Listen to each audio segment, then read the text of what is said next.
Welcome to Phono Stage, where we connect you with the music that we love. We being myself, the mischievous one, also known as Mischief.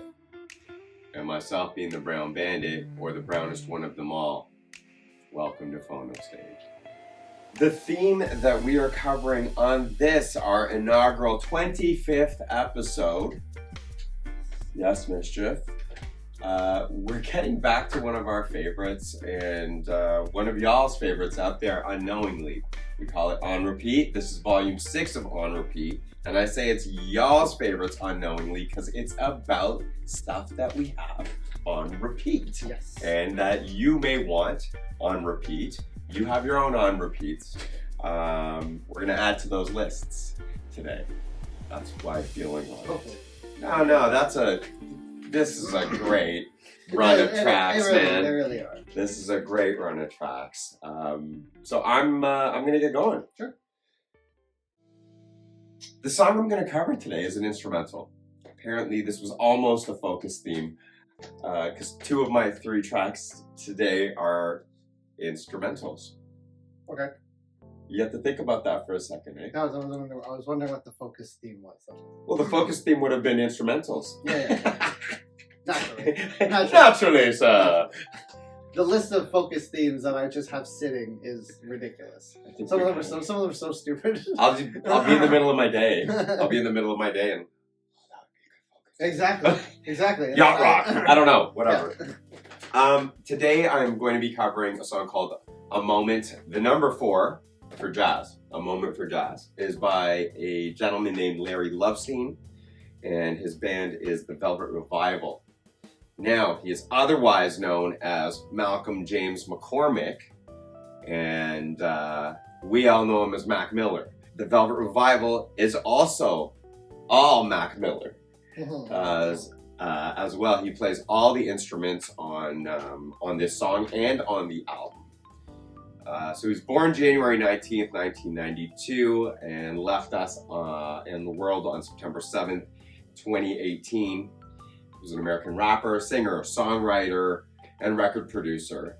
And he began his career in Pittsburgh. In 2007, I believe he started rapping when he was 14. Okay. And I think we first heard him I was late on Mac Miller. I don't know about you, but I think he was about 15 or something like that. I could be wrong on that. But I've never had like a full headfirst fallen for Mac Miller in any kind of way. So, right. Well, I had a phobia. I'm joking about that. Originally he was backpack rapper. That's the genre, or that was the term, and I was like, nah, man, I'm not listening to backpack rap because I couldn't get over my own ego at the time, apparently. So I was very late on Mac Miller, and it was after seeing the NPR performance, Tiny Desk performance. Mac Miller with Thundercat on bass at one point, and like mini ensemble with him. Did you see that ever? I haven't seen it. Oh my god, that's what turned me on to the Tiny Desk concerts. Mac Miller did. Okay. Anyway, back to, I wanted to say that excitedly, apparently. He's got various albums out. First one being Mixtapes Kids, KIDS, Best Day Ever. And then he had his debut album. Those were mixtapes, Blue Slide Park. And he's been on the top of the 200 Billboard chart since, kind of thing. I believe he did get an award for Best Rap Album at a Grammy Award, for Best Rap Album. One of his AKAs or aliases turns out to be Larry Lovestein, and it's an album called You. And "A Moment for Jazz" is just a short interlude, I think 4-minute and change instrumental track on it. And none of it is real in the sense of those aren't real woodwinds or anything. It's all done by Mac Miller off keys and synths. Why are we laughing about this, Mister? Because for me, someone who dabbles in making music, I could hear it. Oh, absolutely. I could hear it. And it was a lot of, I've mainly heard it with certain instruments The winds, definitely. Digital music has Green. come a long way. Yeah. Digital music has come a long way when it comes to MIDI. Yes, absolutely. And in my opinion, unless you, when you do a live performance in terms of the fact that you essentially hit record on whatever program you're using and you just play. Yeah. Right?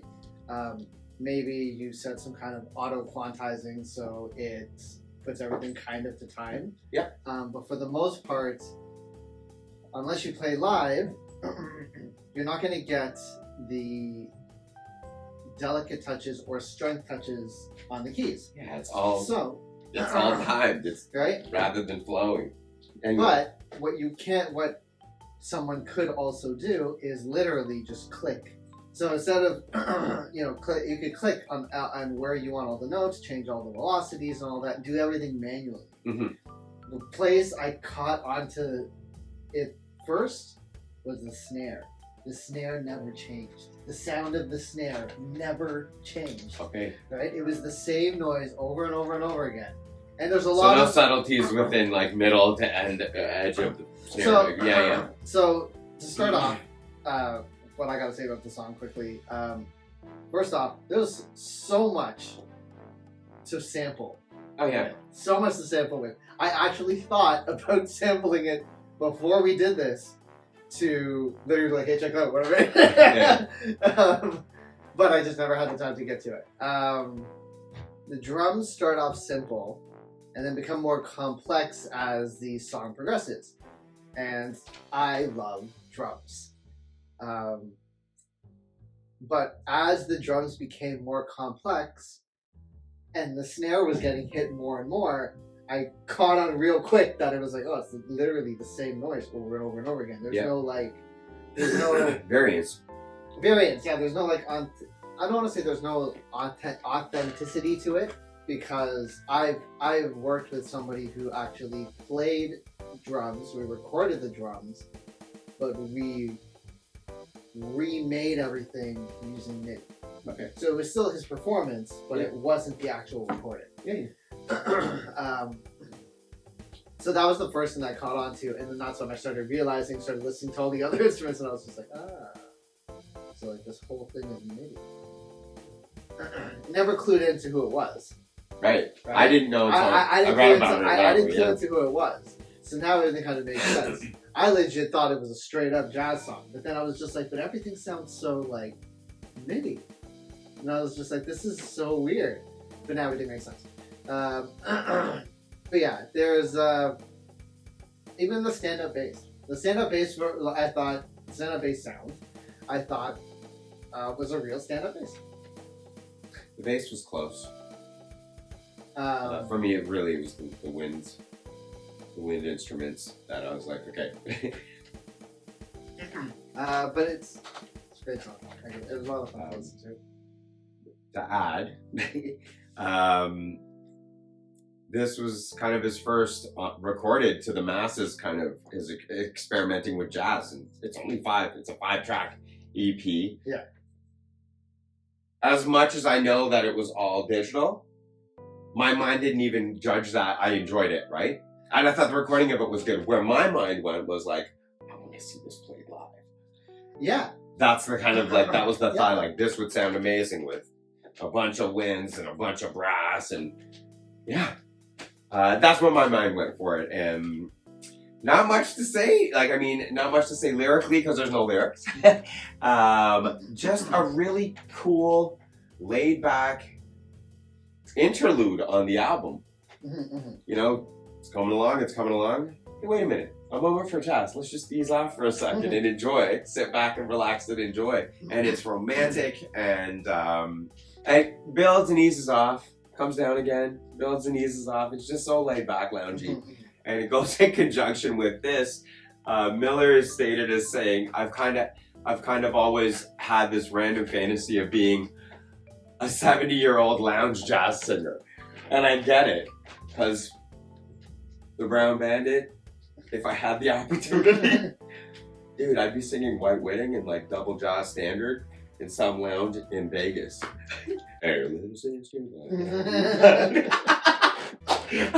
So I get the fantasy of it. Not that I ever do anything like that. I don't have the cojones to go and sing it in front of somebody. Anyway, that was my short interlude to start. Mischief, and thanks for the. I love that you said what you said. I didn't have to talk about it, which is not why I loved what he said. But he makes music. I do not. I listen.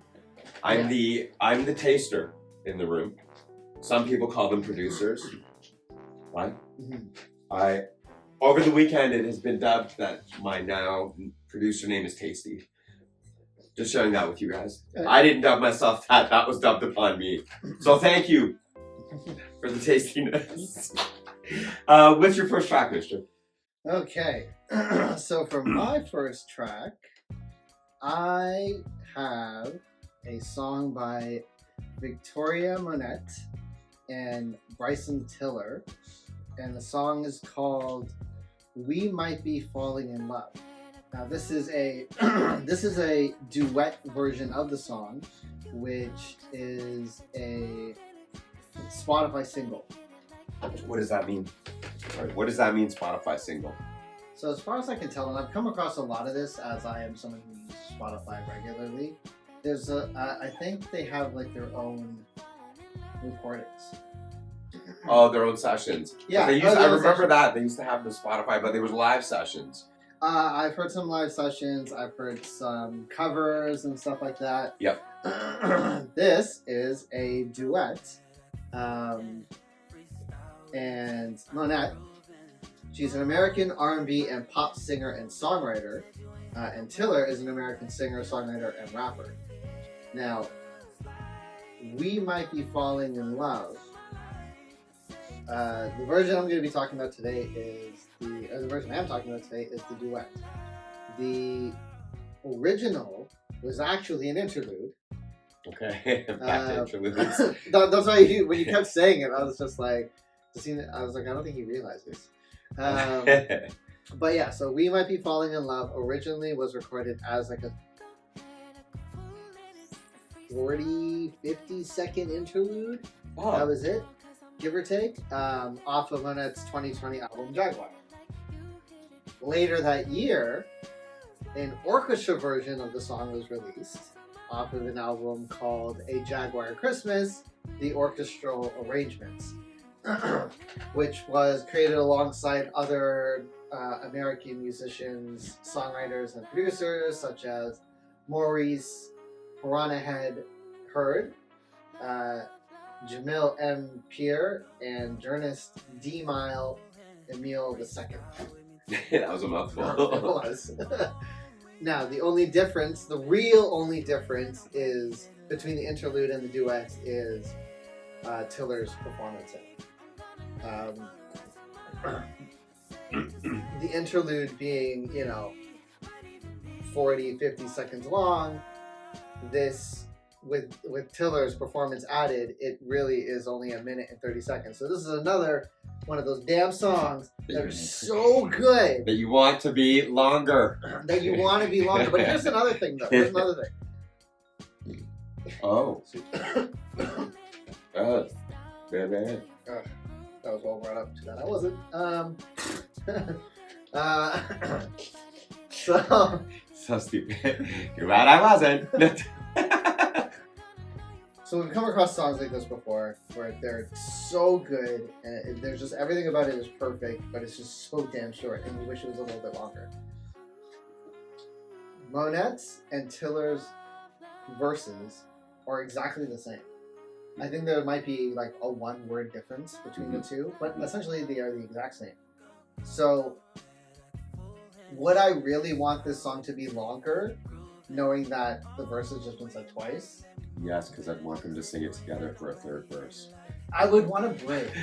That's what I was thinking. Okay. I more so was thinking I want like a bridge. little bridge for a second? Or like some kind of solo or something, and then maybe bring back part of the verse. I don't know, just something to extend it. Honestly, for me, just need that like 40 seconds more. That's literally what it is. Right? Like 40 seconds more to a minute at the most, and I'd be totally happy. Not that we're not. So, the guitar riff rhythm is dope and right in your face with the beat. And then Monet's vocals come in, Tiller's vocals come in, the pairing is beautiful through and through. And the lyrics essentially both tell the same story, like I said. So simply the song is just singing, they're singing about how their feelings seem to be so perfect enough that they actually might be falling in love. Lyrics are simple and yet clever in their self for the words that they use, and for me personally, the way that it's delivered. Right. So for me, one thing I noticed about the lyrics and what really drew me in more than anything else was the guitar riff with the beat and the way that they start their verses. Yeah. Each of those aspects have their own rhythm that are all kind of perfectly matched together. So when the song starts, the guitar comes in with the beat. You kind of get one of these kind of going on, right? Yeah. When the lyrics start, what I hear, you could remove the music and the lyrics alone will carry that movement. Because go hit the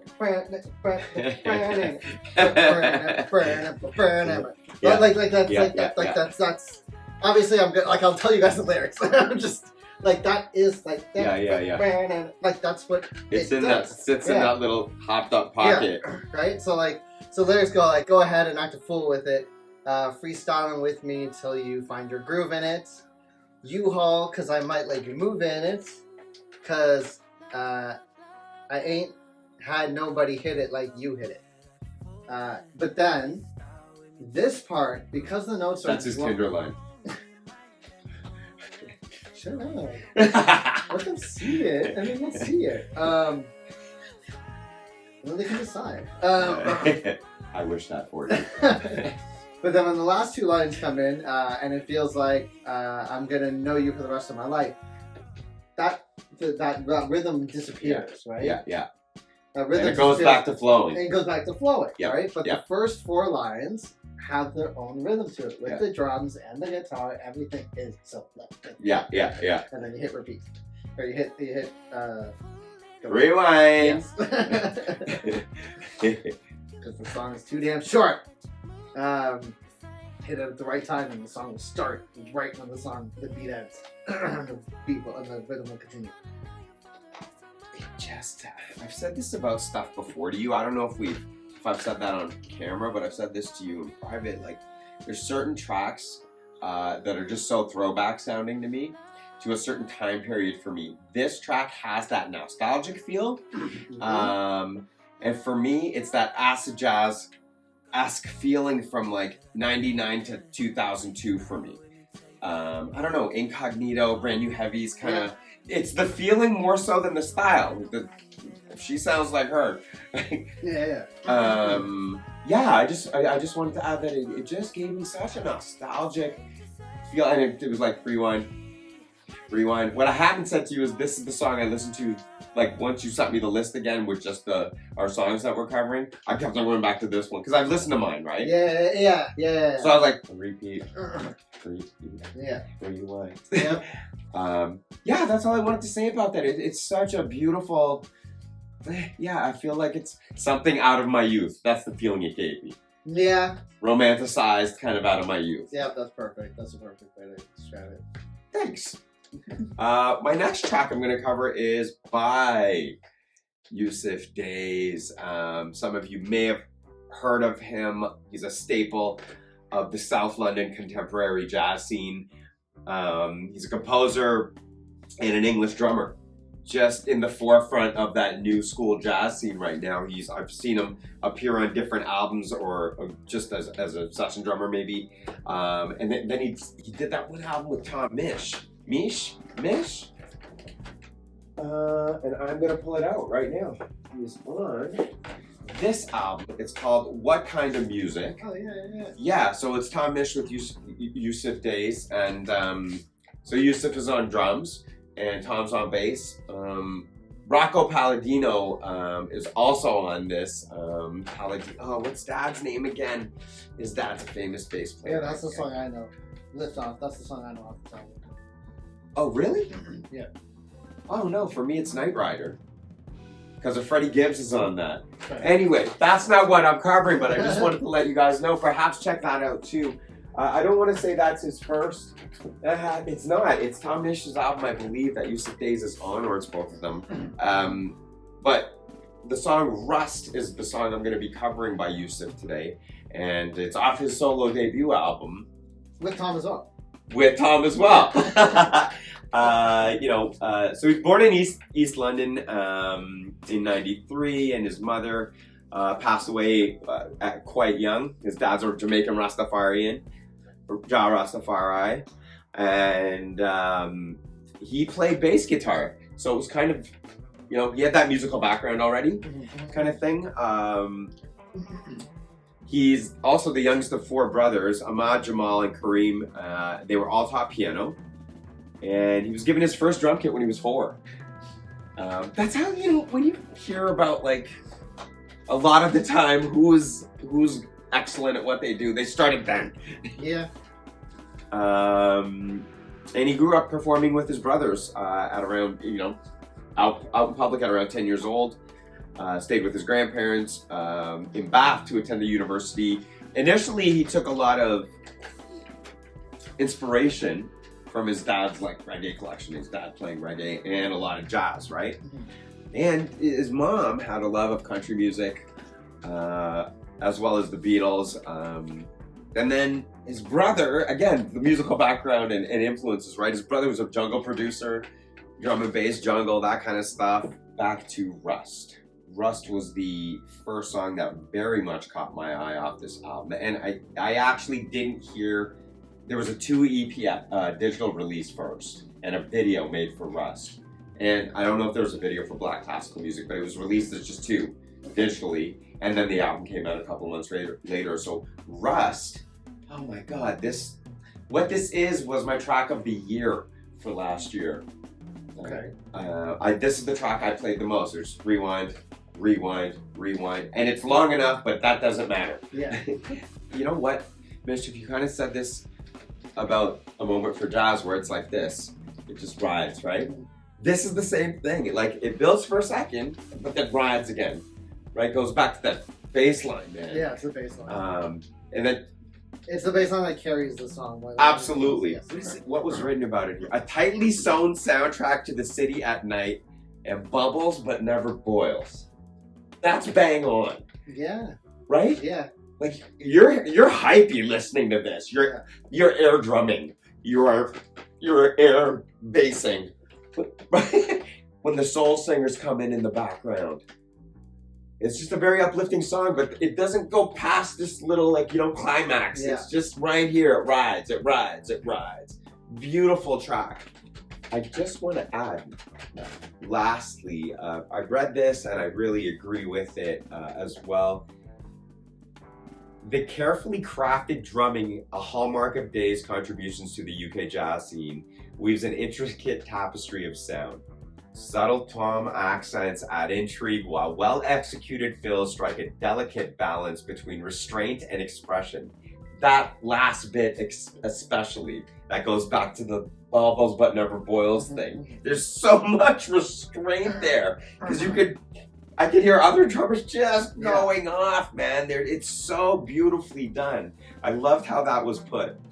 But for me, so one, you introduced me to Rust to begin with. Then you bought the album. And then during Christmas, I went crate digging. I went crate digging, and I found the album, as far as I can tell, the only copy, in a spot that it shouldn't have been in. Somebody hid that. Somebody hid that shit there. I was like, so which possibly means that somebody put it there to come back and buy. Yeah. Snooze, you lose, bitch. I fucking saw it and I was just like, that's awesome. It's. I literally saw it and went, this is Bandit's second choice album of the year. I was like, I have to. Yeah, you have to have And that it one. was totally worth it. As I said, I love drums. I've said that multiple times, and this entire album obviously is full of it. Yeah. If you love drums, You need this album. you need this album, because this album is. If you love drums, and you like to hear a lot of fills and breaks and drum and rolls subtleties and yeah, like all that shit. This is the album. This is the album. That not only, I know we're supposed to be only talking about Rust, but anyway, the album on the whole doesn't. Again, yes, it does not overboil in any kind of way. No. But from song to song, even if the vibe changes, the drumming is still like, You can hear that it's him. Yeah. You can hear a lot of the genres that may have influenced him. Yeah. Come through. Yeah. I like that. Even though there's this kind of a nice feeling about, like, I don't want to use the word nice. This album rides in this beautiful pocket, but it's a level pocket. There's so much change from song to song still. Psychedelic jazz, new school jazz, straight up jazz, hip hop elements, reggae elements. That Chronics track, man. Chronics track is one of my favorites. Ramba Blatt. It's one of my favorite songs. Amazing. So we really do love the album, but Rust was the takeoff, the ground zero point for the album for both of us. I want to say it was. And the video. I didn't see the video. Oh my god, it's an animated video of Days on drums, Misch on bass over there. It looks old school, color-wise, shape-wise, texture-wise, but it's somehow a new school, and then it goes psychedelic. It's like you can hear notes and stuff like that, or you can see drum fills, the way they've presented it on the script. Really, very cool. Nice art piece. My hat's off. Nice. So again, another instrumental. This happens to be not only my instrumental, but track of the year for last year. Okay. As well, the album, Black Classical Music, came in second for me last year. I did, for once this year, I actually posted my top 3. Yes, I remember. Black Thought was number 3, and we'll get back to number 1 shortly, y'all. That's all I had to say about Rust. What do you got next, Mischief? Okay, so for my second on repeat, the song that I'm about to talk about is by Lord Echo and Lisa Tomlins. Realistically, this song is why we're here, right? Because I love music. Any kind of music. This is true. I love music, as long as it's groovy. So the song is called I Love Music. And again, it's by Lord Echo and Lisa Tomlins. Now, Mike Fabulous, aka Lord Echo, is a guitarist, bassist, DJ, and producer from New Zealand. Also known for being a former member of the Black Seeds. And Lisa Tomlins has over 20 years of experience in the music industry, possibly over 30 years. But she's been a vocalist in the music industry for a very, very long time. She fronted a disco house dub trio called EBB. Okay. And has sang with the who's who of New Zealand's bands, including Fat Freddy's Drop, Trinity Roots, Little Bushman, The Recluse, LAB, and Rhombus. Now, I Love Music was released on Lord Echo's 2017 Harmonies album. And musically, everything from the drawn out horns to the drum rhythm is just a fun and easy listen. So to kind of jump back to We Might Be Falling in Love. If you're going to use the same lyrics over and over again, something needs to still hold the attention of the absolutely. Right? Which is what essentially this song does, only has like a more jazzy feel to it, very simple lyrics, and spaced out between musical pieces in between. Yeah. And again, it's just a simple, easy listen. It makes me want. It really. Back to I Love Music. It makes me feel groovy. I just groove to it. Yeah. I don't want to say it's background music because it's not necessarily background music because I can dance to it and stuff, but I just catch myself if it was on immediately with whatever I was doing, yeah. Right? Yeah, I don't actually, it's really funny. It's an on repeat song, but I actually don't go out of my way to play it first. Right. Right? Like I don't go out of my way in my on repeat playlist to find it and play it, but when it comes on, you're not skipping past it. I'm not skipping past it, and I get happy that it's like Forrest Gump for me. If for some reason I'm watching cable TV and I happen to be flipping and it's on, I'll watch it from wherever it's at and I'll enjoy it tremendously. Yeah, that's the feeling. That's fair. That's a long movie though, actually. Yeah, but yeah, no, that's fair. That's fair. That one just came to mind, but yeah. Yeah, that was it. That's that pretty was, straightforward. Yeah. That was it. I Love Music by Lord Echo and Lisa Tomlins. It'll make you feel groovy. My last pick is by an artist named Louwop, and he is a friend of mine. So happy to say he's my brother. He's from El Salvador and then grew up in Ontario, Toronto, but Keswick as well. I know you weren't expecting that. Okay. Yeah, I wasn't expecting that. The family just wanted them to grow up in a good area rather than in a roughshod area, right? And I appreciate that when you hear immigrant parents. We all, I won't just say immigrant parents, we all want the best for our children, period. So that was wonderful to discover. The song I'm going to be covering today is called Palente, and originally a Puerto Rican saying or phrasing. You'll not find this word in any Spanish dictionary. It's a slang or, okay. In any standard Spanish dictionaries anyway. And most Spanish teachers specifically would probably cringe at hearing it. Okay. It's a slang word, and loosely translated, it means onward or go forward or go for it, but keep it moving forward is the whole point of it. Okay. Right? That's like, palente, like keep it moving, keep it moving. For some reason I thought it was going to be bad. No, I know. When I was reading that as well, I was like, where's this going? But I knew what Lewis actually. I don't understand Spanish, so I'm not going to speak about this lyrically because I don't understand it. Yeah. And I will say, he laughs at me because I make up my own words to it. I'm like, siempre palente. I'm just like, I don't know what it means. It just moves me.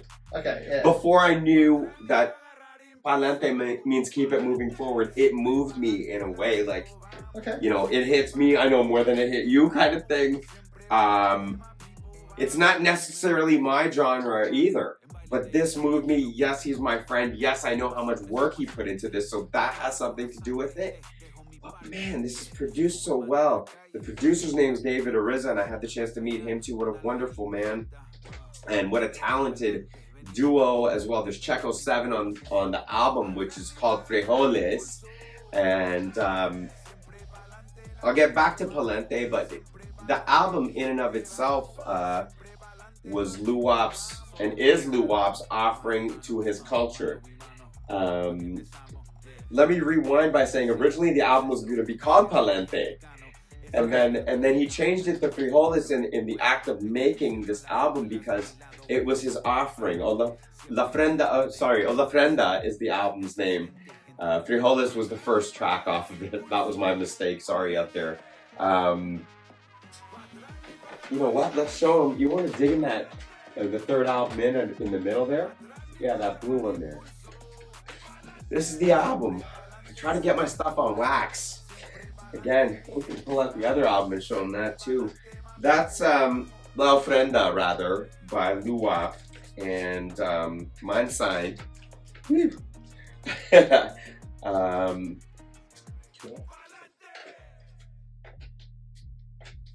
Again, the album Frijoles was the first single off the album. And in that song, I understood the album name a little bit more because it means an offering, right? So it is his offering to his culture and his family and to hip hop and his damn self and his community. And that's a beautiful thing to behold, to be part of, and to witness.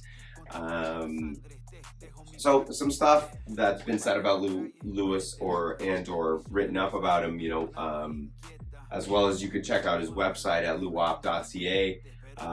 Identity as an immigrant growing up in Canada is not often explored in music, yet it is an integral part to what makes our community so beautiful. So residing in the Kawartha Lakes outside of Toronto, represent Lindsay.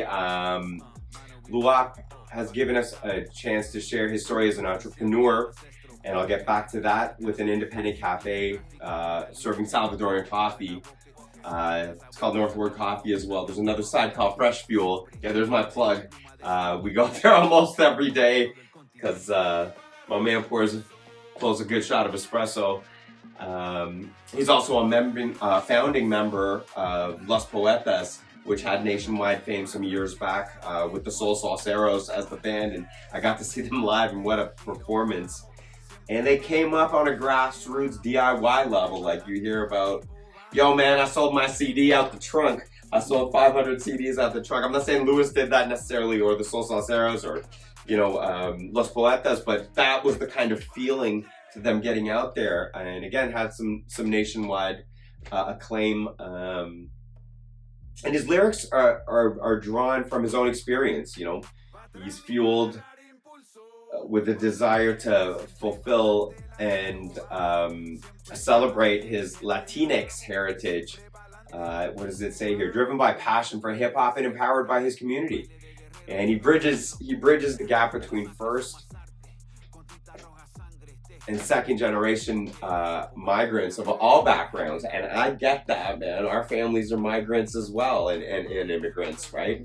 That fight to survive, to dust off the dirt every time you get kicked down. Lante, right? That's it. You keep it moving forward. The other thing is this song, some cool stuff that I got to hear and witness again with this album being made and this song. This song was made in 2018, and I don't want to say that it sat on the back burner, but the sound of it hadn't come to fruition yet. Fair. Is how we had this tat about it. Like, it was on the back burner, I had it in the catalog. No, it comes to you when it comes to you. Oh, remember this? I guess he had the hook originally, and so him and David got together and put this together, and man, again, it was almost the name of the album. Yeah. It makes me feel gangster. It does. I don't want to say gangster in a bad way. It just makes me feel like I want to be in my car, banging this really loud, driving really slow. Yeah. Sure, in downtown Lindsay, Mischief. Yeah. Or it makes me want to dance and jump up and get up, and it makes sometimes it's that like political outcry song, perhaps. Keep it moving forward, people. Like, rise up. You just really want to yell. I do love yelling Bandit. It's fucking awesome. That's kind of what I had to say. Please go and find his music. You will enjoy the album if you're of Latino descent of any sort. I have shown this song to a couple friends, Mexican, Colombian. Yeah, they all enjoy it very much. Very, very much. Lou is a wicked dude. Not my go-to kind of song. Yeah. Like, you wouldn't catch me listening to this. I know, I'm a little bit more gangster than you. No, well, that's the I'm thing. totally bugging you. But the musicality of it, the beat is heavy, right in your face. Definitely salsa, man. Definitely suited to the genre and the vibe that he was going for, and I love all of that. It's just It's not your genre. That's just not my genre. Yeah. However, that being said, the way he delivered his second verse, there was something very old school bop-y kind of bouncing to the way that he delivered his the cadence, his cadence changed a bit. Every time I listened to the playlist and Lante came on and the second verse came on, there was something really, really familiar about it, and I realized his flow. Okay, have you ever watched Community? Yeah. Okay, you know, at least they did this. I know they did this a lot in the first season, from what I remember. But in the first season, after every episode, they did. Yeah. Homeboy. Yeah. What was it called again, man? Yeah, it was a 2-minute skit. Yeah, there was like there was the Troy and Abbott stuff for a little bit. Yeah. But before that, it was just Donald Glover and Danny Booty just kind of sitting out. Whatever. Yeah. So I don't know if you remember, but one of them was Danny Pooty's character starts beatboxing. Yeah. They're studying for a French exam or some shit. And he starts beatboxing, and Donald Glover starts freestyling in French. Okay. The flow he did. It reminded you of that? Very similar to the second verse. And it's French is Latin. It's just, that's, every time I hear it, that's where my brain goes now, every single time. Yeah. It's dangerous. The beat's amazing. Yeah, the production on it's amazing. And you don't. This is not a listen quiet song. This is Never. This is not a listen quiet song. I've tried it. It's okay. No. This song needs volume. Yeah. What's your last track of the day? So for my last pick for our on repeat volume 6 is a nasty one of sorts. And I hadn't thought of this track in a long time. So, the song we're going to be talking about today is called What's Your Fantasy? And it's by Christopher Brian Bridges, aka Ludacris. Luda. And Shawnna, whose real name is Shawnna Guy. Now, Ludacris is an American rapper and actor. Began rapping at the age of 9. Originally from Illinois, but moved to Atlanta, Georgia. And then Shawnna, or Shawnna Guy, is an American rapper, also from Chicago, Illinois. This song has been on and off repeat for me since its release. Okay? Since its release. 20 years ago? So since its release, that's not a lie. Since its release, it has been on and off, repeat. Just on. Mischief also used to DJ, so I could see why, because you would play this at a jam as well. Yeah. So I'm guessing there, Mischief. I'm just guessing there. Definitely, at least use the beats. Maybe not the lyrics. Yeah. Or the lyrics for a fan jam. Or maybe just the one. We'll get to it. But the song was released 3 separate times. Yeah. Okay, so it was released. I did not know that. So it was released 3 times. The first time it was released as a single on September 12th in 2000. Then it was released off of his Back for the First Time album, which was released almost a month later. Mm-hmm.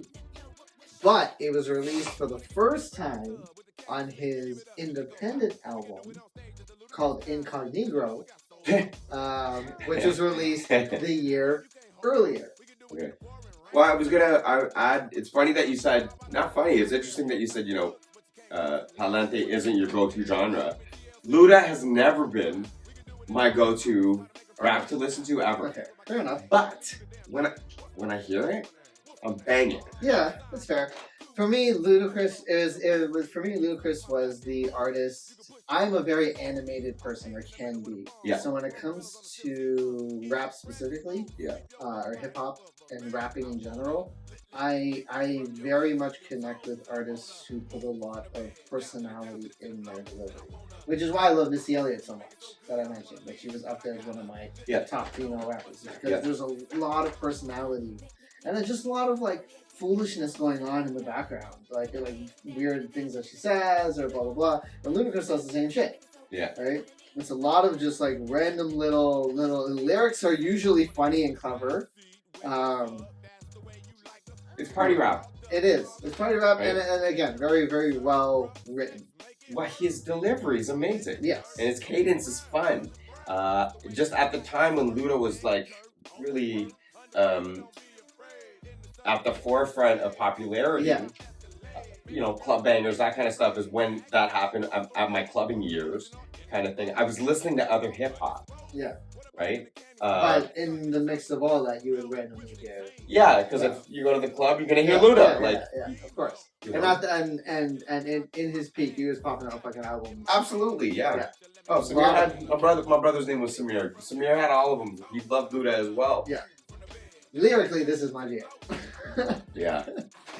The song focuses around a narration of very explicit sexual fantasies.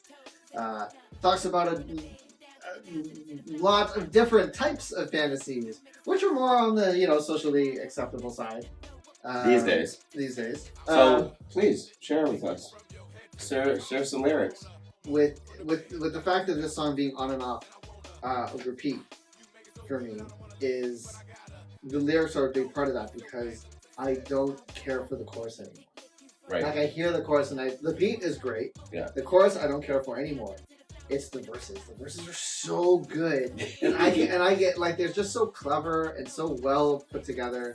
So the first verse, some of the lines. I'm gonna get you in the Georgia Dome on the 50-yard line where the Dirty Birds kick for 3. And if you like it in the club, we can do it in the DJ booth or in the back of the VIP. And then it goes into talking about food, whipped cream, cherries, and strawberries. Whether or not the doors are locked or not. Whether or not they're in a boat or not. Yeah. There's robots that get involved. A beach with black sand. He's talking about video games. He's talking about being in a strip club. Yeah. In a park. Yeah, he covers On a mountain. a lot. Literally anywhere you can think of. You kind of mentioned. Yeah. At least in the first verse. In the first verse, it's a lot of locations. Ladies, he's single and available. And I ain't talking about Luda. Anyway, and the second verse seems to be more geared towards actual acts and a little bit more people or places as well. Yes, he It's he swings through the paces. Yeah, it's literally a lot of switches between places you could do the dirty and a lot of different ways you can Do the dirty. do the dirty. It's ludicrous. Right. It's ludicrous. It is ludicrous. Well done. That's all. I will add, again, not my genre necessarily, but when I hear Luda, I love him. Whether it's on a Big Boy album, whether it's by himself, whether it's an old hit, every so often a cameo or something. I totally enjoy and appreciate Luda. He's amazing. Just never went out of my way to put him on. Yeah. Exactly what you said. Yeah. However, this song is one of the songs, like Cadillac Grill and I'm like something off that. This song has that nostalgia factor. Yes. Because it takes me back to my clubbing days. Okay, so with that being said, this song, the reason why I picked this song is literally a nostalgic reason. The reason why I picked this song today to talk about, why I picked it last to talk about our on repeats. This is the first song, and I'm sorry about this, Ludacris. This is the first song I ever illegally downloaded on Napster. This is the very first. Remember? I have no clue. That's hilarious. I have no clue, but this is the very first song I ever downloaded That's hilarious. off of Napster. Now, for all the youths them out there, Them. Napster was created in June of 1999, which makes sense that this is the first song that I fucking downloaded because a couple months later this song came out. Yeah. And Napster was created in June 1999 and essentially started off as a a large platform for people to share. File sharing. It eventually became a file sharing thing, but it started off as just a music and audio file sharing thing, but then eventually every kind of file. And that was became full a of thing. caca because MP3s are not audio file. No, they're garbage. They are garbage. But this Send the obviously snooty tooty audio file. Yes. Which obviously Napster started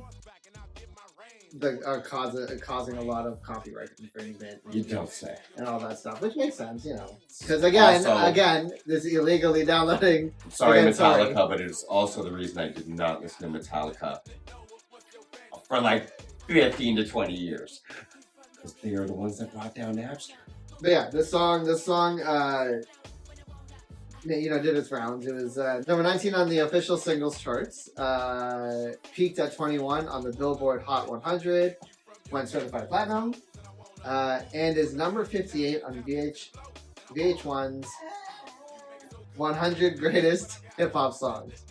Yeah, musicality is simple. Yeah. Beat, synth bass. That stuff's straightforward. Yeah. And, that's my last pick for today. Ludacris featuring Shawnna. What's your fantasy? And that was on repeat, Volume 6. Episode 25 of Phono Stage. So what were our picks for today for on repeats? I started out with A Moment for Jazz by Larry Lovestein, a.k.a. or Lovestein, a.k.a. Mac Miller. And I started with Victoria Monet and Bryson Tiller, We Might Be Falling in Love. The duet version of the song. I continued with my instrumentalism with a song called Rust off of Black Classical Music by Yussef Days, which again was my number 2 album of the year. And my second pick was Lord Echo and Lisa Tomlins, I Love Music.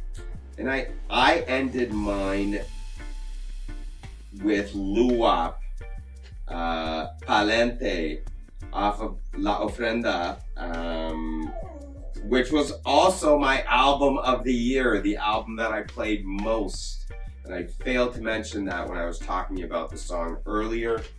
My first ever illegal download. Ludacris featuring Shawnna, What's Your Fantasy on our On Repeat Volume 6 of Phono Stage. Bringing you the music that we love. And we thank you. From the Brown Bandit and The Mischievous One. peace out. See you guys.